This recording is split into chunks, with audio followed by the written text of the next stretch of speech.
देश की सबसे अमीर महानगरपालिका यानी बीएमसी, जिसे मिनी महाराष्ट्र कहा जाता है, वहां की सियासत ने आज एक नई करवट ली है। मुंबई के राजनीतिक गलियारों से जो खबर आ रही है वो महाराष्ट्र की राजनीति में एक बड़ा उलटफेर साबित हो सकती है। खबर यह है कि बीएमसी महानगरपालिका में महायुति गठबंधन के अंदर एक नया पॉलिटिकल समीकरण तैयार हो चुका है। चुनाव के वक्त भले ही दिवंगत अजित पवार की एनसीपी ने अपनी राहें अलग चुनी थी, लेकिन अब सत्ता की मलाई और शहर के विकास का वास्ता देकर एनसीपी महायुति के साथ आने की पूरी तैयारी कर चुकी है। इस लिहाज से आज का दिन इसलिए अहम है क्योंकि आज गुट पंजीकरण की आखिरी प्रक्रिया पूरी होनी है और इसी प्रक्रिया में छिपा है मुंबई की सत्ता का असली सस्पेंस। सवाल यह है कि आखिर ये समीकरण फिट कैसे होगा। सूत्रों की माने तो अजित पवार गुट के पास इस वक्त 3 नगर सेवक हैं। संख्या भले ही छोटी लगे, लेकिन बीएमसी जैसे सदन में एक वोट और एक सीट की कीमत करोड़ों में होती है।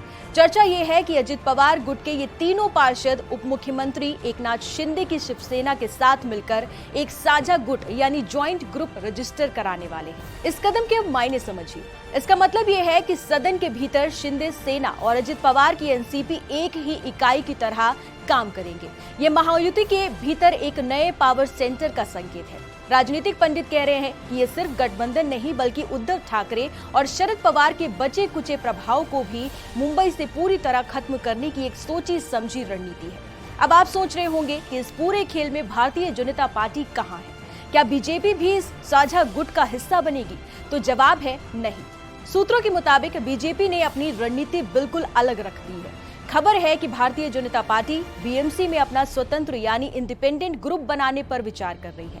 यानी पर्दे के पीछे तो महायुति के तीनों दल बीजेपी, शिंदे गुट और अजित पवार की एनसीपी गुट एक साथ हैं, लेकिन कागजों पर बीजेपी अपनी अलग पहचान बनाए रखना चाहती है।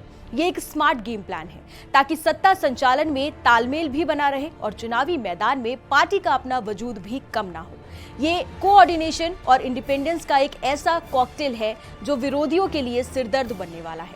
जानकारी के मुताबिक आज शाम तक बीएमसी कमिश्नर के दफ्तर से जो लिस्ट निकालेगी वो तस्वीर साफ कर देगी। अगर अजित पवार की एनसीपी और शिंदे सेना का साझा गुट रजिस्टर हो जाता है तो ये महायुति के लिए एक बड़ी मनोवैज्ञानिक जीत होगी। इस गठबंधन से न सिर्फ बहुमत का आंकड़ा मजबूत होगा बल्कि ये संदेश भी जाएगा कि महायुति के बीच सब कुछ ऑल इज वेल है। विपक्ष के लिए एक बड़ा झटका है जो उम्मीद लगाए बैठा था कि चुनाव के बाद अजित पवार कुछ अलग स्टैंड ले सकते हैं। अब देखना यह होगा कि क्या ये नया समीकरण मुंबई की समस्याओं को सुलझा पाएगा या ये सिर्फ सत्ता की बंदरबाट तक सीमित रहेगा। नजरें आज के रजिस्ट्रेशन पर टिकी हैं क्योंकि मुंबई की असली जंग अब शुरू हो चुकी है।